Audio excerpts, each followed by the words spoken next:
Hello everyone and welcome back to my channel.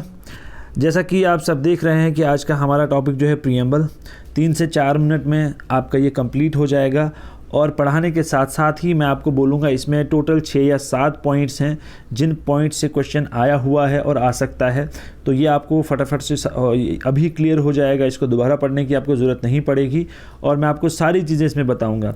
लेकिन मैं आपसे एक चीज़ चाहता हूं कि जो भी बच्चा वीडियो को देखता है वो वीडियो ज़रूर शेयर करे, क्योंकि आपका सपोर्ट रहेगा तो हम इसी तरह के टॉपिक्स आगे भी आपके लिए लाते रहेंगे।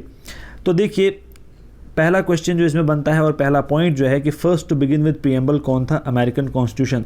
तो अगर हम क्वेश्चन ये आता है कि इंडिया ने किसको फॉलो किया प्रीएम्बल के लिए, तो वो था आपका अमेरिकन कॉन्स्टिट्यूशन। ठीक है। सेकंड चीज़ और सेकंड क्वेश्चन आपका यहाँ पे क्या बन रहा है कि एन.के. पालकीवाला ने जो कहा प्रीएम्बल को identity card of the constitution.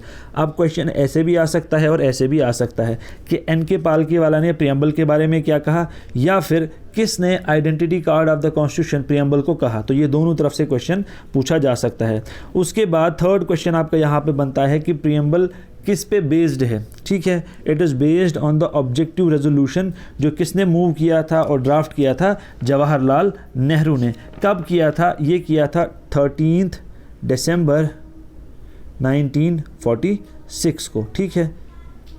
अब यहाँ से ये क्वेश्चन भी बन जाता है कि ऑब्जेक्टिव रेजोल्यूशन मूव किसने किया और कब किया, और प्रीएम्बल किस पे बेस्ड है, वो भी क्वेश्चन आपका यहाँ पे बन रहा है।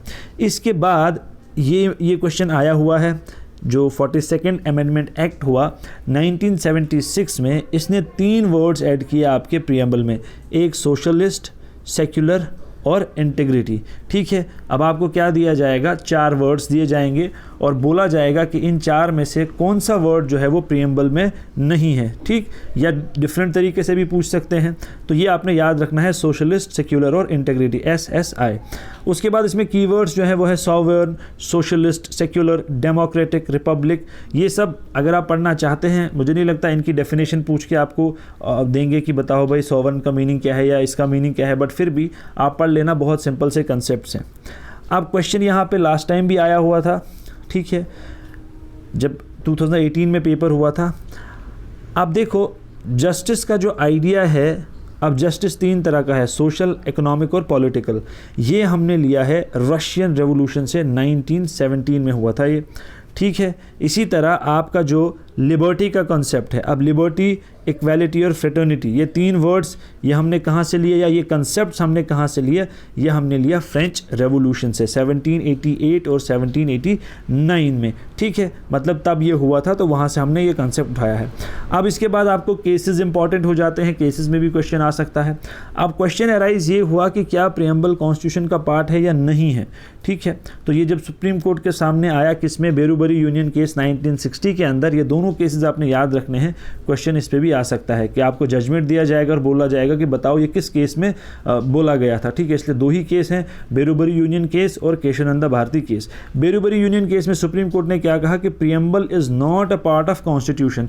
जो भी डिस्कशन, जो भी बातें हुई, ठीक है, और फिर इस जजमेंट को रिजेक्ट किया सुप्रीम कोर्ट ने 1973 में केशवानंद भारती केस में, और बोला कि preamble is a part of the constitution. और अभी भी यही चल रहा है कि preamble is the part of the constitution. तो ये था आपका प्रीएम्बल और ये थे आपके क्वेश्चन, साथ में मैंने आपको बोल दिए, और इतने ही यहाँ से क्वेश्चन आ सकते हैं। ठीक है, तो चलिए, thank you and all the very best.